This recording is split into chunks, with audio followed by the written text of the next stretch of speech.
Being lost is sometimes good. And Paritosh, let me accept the challenge, what we were speaking in a very subtle way. It's 2018. I think we still are wrapped in terms of data issues, wrangling, data privacy, big data. The fact is, there is a lot of sophistication happening today in analytics, data science, AI, and progressive companies are doing everything to make what I say, not AI first, but human first. So over the next 10-15 minutes, what I would like to take is whole aspect about how organizations which are data-driven are trying to really transform not only in a very subtle manner each and every function of their organization, but in fact, overall aspect about consumers, suppliers, and the overall humanity. The fact today, I think when we talk about data-driven organization, there is one paraphrasing I would like to do. It's very important is, many of the organization, during the conversations I've heard they saying, and even the CXO say that, we are data-rich, information poor, insight-starved. I'll repeat again, data-rich, information poor, insight-starved. Can you help solve our problem? What has changed in the last few years because of this whole digital detonation is, can you help us take the decisions? And somewhere, I think, as human beings, let me make it very provocative, we are predictably irrational. And sir, you referred in your early talk that today many of our decisions we take are all about our intuitions and gut. That's a fact. But this is where artificial intelligence, data science, analytics comes to the picture. Let me show you with some examples what it means. Well, I think there's one fact I take this thing as very nicely that last year I remember Paritosh coming and sticking to Reliance when Mr. Ambani was there in NASCOM NILF. He made a statement in the opening session that data is the new oil. I don't know how was the response of the people, but the next day the stock market, the script of Reliance went up by 10%. So it's a fact today that data is a very strategic asset for any organization today, and digital is the new currency. We are still kind of getting into that whole aspect, what's digital. It could be as naive as a Casio digital watch, or it could be as progressive as what's on this slide. It's all about transforming businesses, innovative product and services, and also about changing strategic and operational models. Eventually, that's been the holy grail of a very progressive organization who embrace data and digital. But as we always say, that data alone is dumb. We have seen that enough instances that organizations today are sitting on raw data, they're still figuring out the reference architecture, the models. I think what is the secret sauce is nothing but algorithms. Eventually, you are beating data, you're massaging data to make insights, decisions, intelligence within the organization. And this is where the aspect of how one organization differentiates from another comes into the picture. Well, some of these organizations, what you see on this slide, are no surprises. I think beyond, as we say, asset-light digital organization, eventually each one of these organizations, while they are outpacing the competitive growth within their segments, is an IP patented algorithm which is running for them. That's the fact today. Organizations today are nothing but, as the management guru Ram Charan says, the math houses. Eventually, that's what is happening today in the boardrooms, that there used to be a phase where the board members used to take decisions based on the P&L, the whole aspect about the financial prudence, discipline of the organizations. Today, algorithms are attempting to take those decisions. And we are not far when we say that at some level, we are all at the cusp of algorithm economy. And this is where, Paritosh, my challenge starts in terms of saying, look, it's already happening today. Think of the scenario as we trade scripts, stocks on a stock exchange. Algorithm economy takes into factors millions of algorithms by niche, boutique, startups, large players, solving a business problem. Could be a supply chain, could be a talent acquisition, could be a customer kind of a churn problem. You go to that stock exchange or a marketplace of algorithm, buy that IP patented algorithm, run it, test it, make it a kind of a champion challenger model within your organization, and there you go. That scenario is not far off, because eventually these algorithms are just gonna make decisions very, very simpler within the organization. And this is where we say that somewhere in the boardrooms, somewhere within the organization, Mr. Algorithm will sit taking decisions on behalf of us, on behalf of the organization. But somewhere, for the naysayers, skeptics, there's always that feeling, look, will it displace jobs? Will it result into a lot of productivity issues? I don't think so. And let me give an example what it means.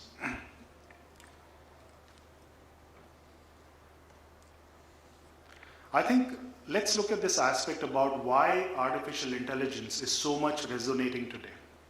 Eventually, for the lack of definition, because there are a lot of connotations, definitions today floating around data science, artificial intelligence. The simpler definition is one, it's a sophistication of analytics. And me and Paritosh were just discussing that, look, analytics has been there in some shape or form from last 15, 18 years. Today, artificial intelligence in the holiest form is all about mimicking the human brain.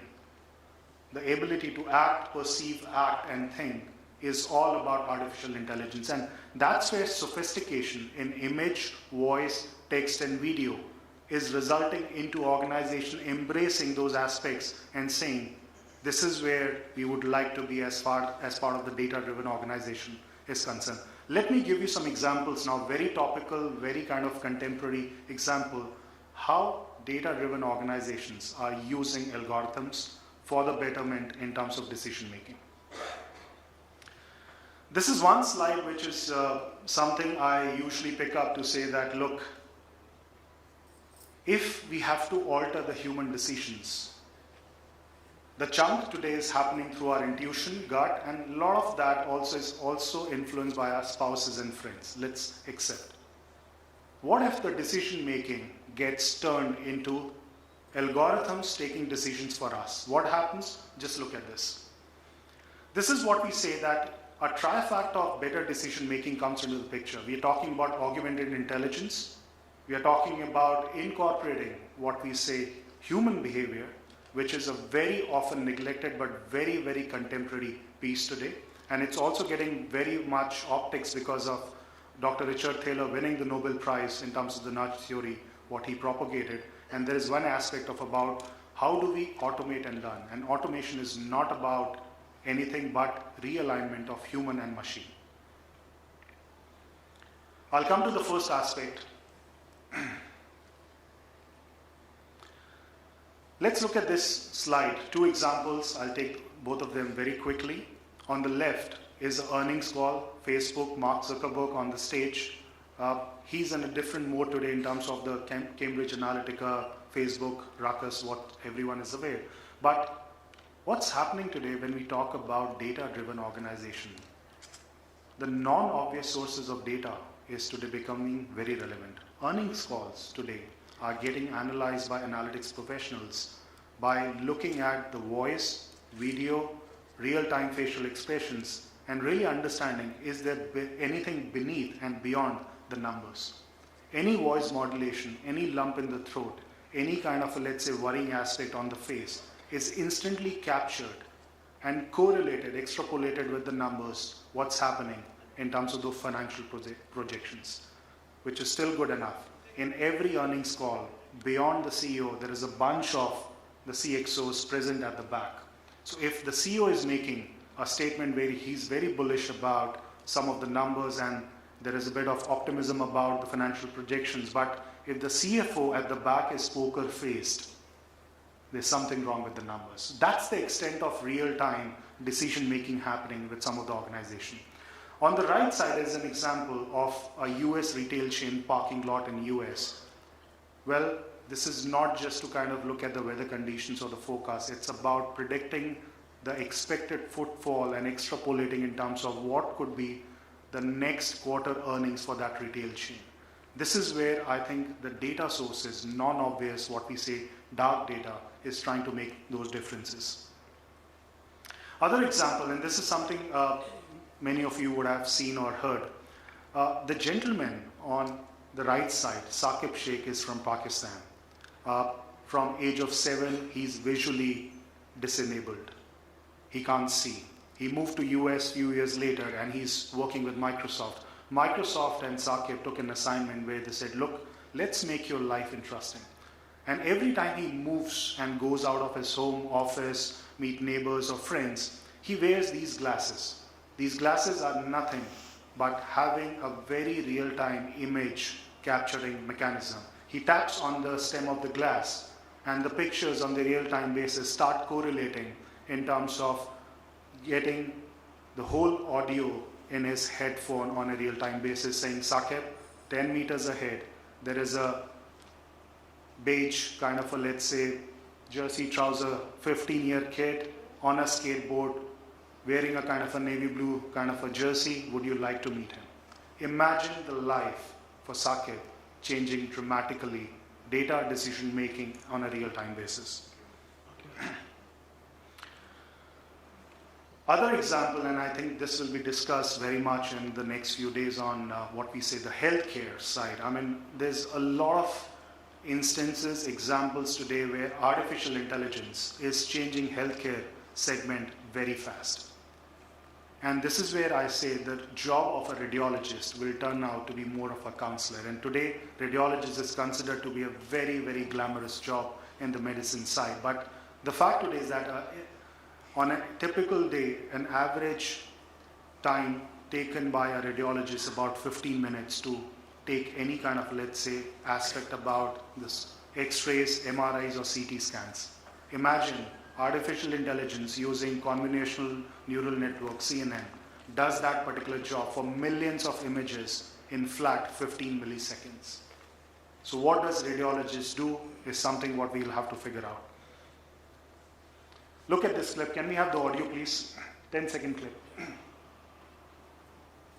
Can we have the audio, please, for this?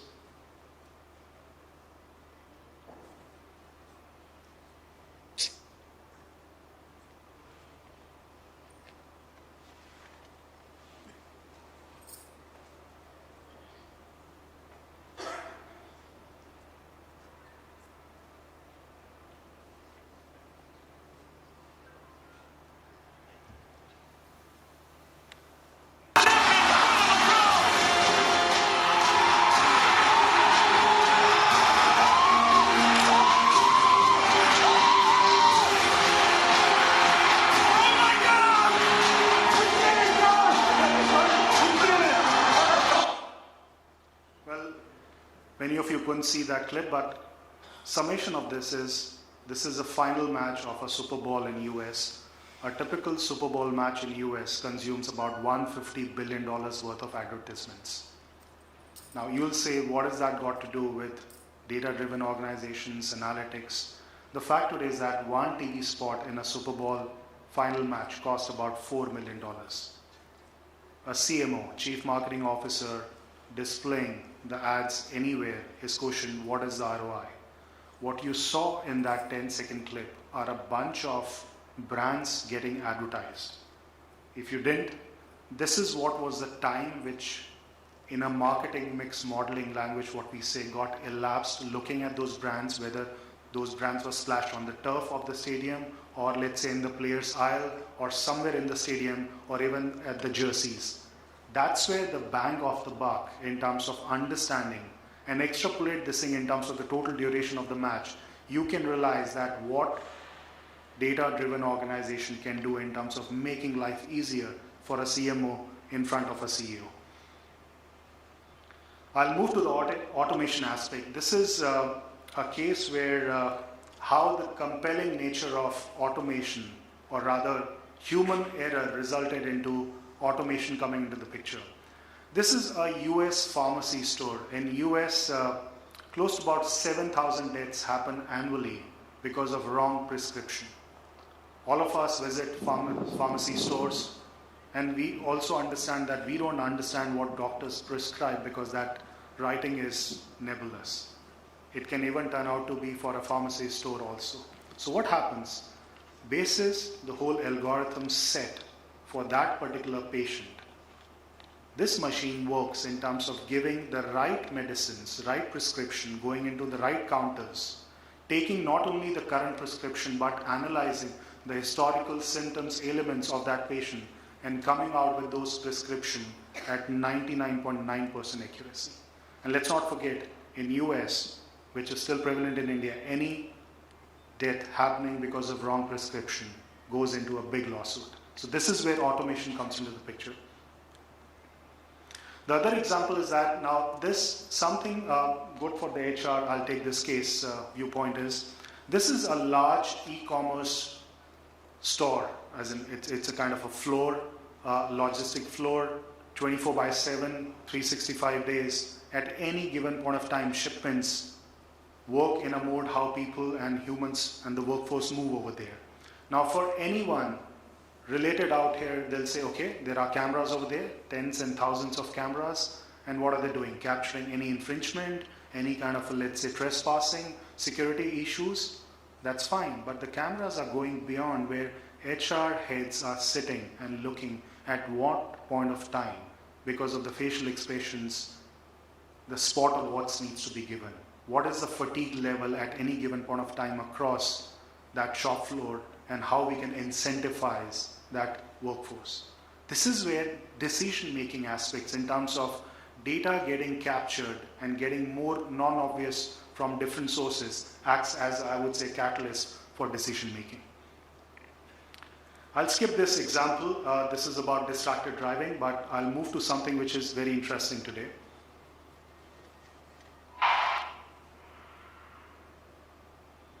Sorry, I'll just...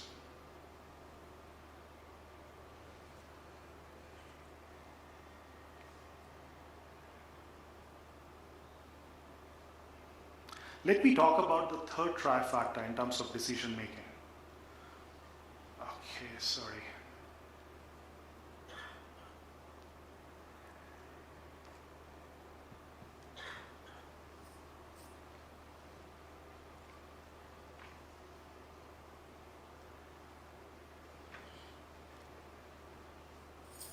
Oh, okay, is someone moving slides on my behalf? Sorry.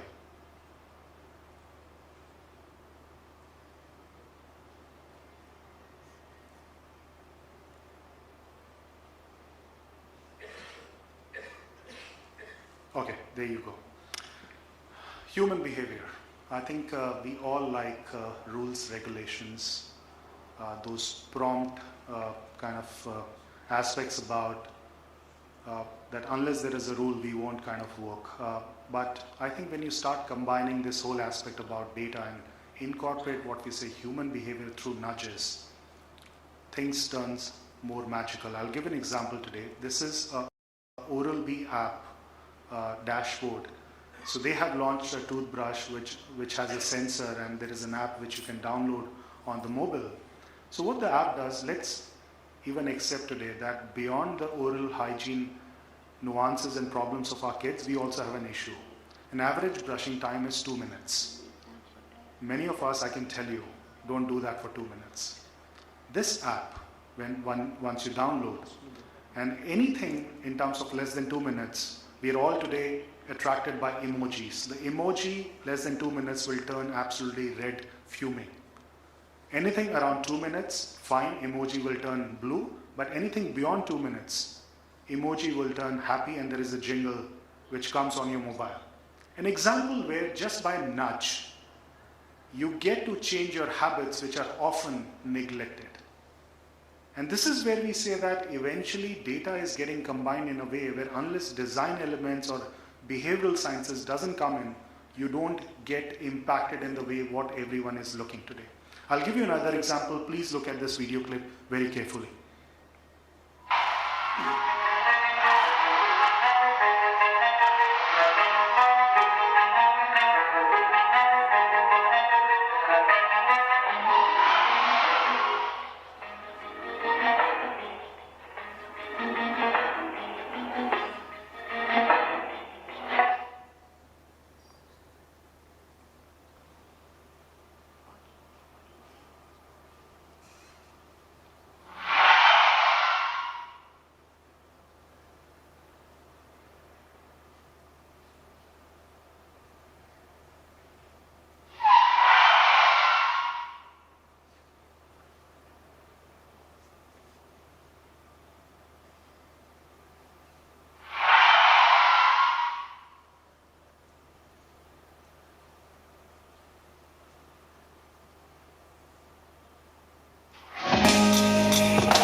launched in India. It's so self-explanatory out here that how do you deter a pedestrian crossing the road? Paris took these examples after a lot of initiatives. What they took went fat. And then they realized, look, somewhere they need to analyze the data at the junctions where this is so recurring phenomena and use behavioral science aspects. And this is where the aspect becomes very clear that today the whole aspect for us is crossing the road, we don't care. But the death, when impression, when it gets captured, gives you a real-time aspect that, look, this is what can happen if we ignore. And this is where we say that eventually it's all about, when we talk about data-driven decisions, how do you augment the intelligence? We are all talking about today learning, unlearning, and relearning aspect. That's truth today. The second aspect is that never send a human to do a machine job. Humans are meant for doing something productive. Anyone cleaning, let's say, a skyscraper with those kind of pulleys needs to be told that, look, there is a machine which can do the job and that person can do something else. And I think this is where the economy, the nations are moving, where a lot of that first is being talked about, jobs, automations getting lost. If you look at McKinsey report today, they recently published 1.8 million jobs will be lost by 2022 because of all these exponential technologies, what Bhupesh talked about, but close to about 2.2 million jobs will be added. So overall, a net additions of almost about 500,000 jobs, but these new net jobs will be all in the new areas. So this is where the differentiation is, and for the naysayers, I keep on saying, look, let's make the world human first and not AI first. Technology has always been enabler, and we've always trusted the way technology works, but who drive technology? It's human beings altogether. Thank you so much for your time. Thank you.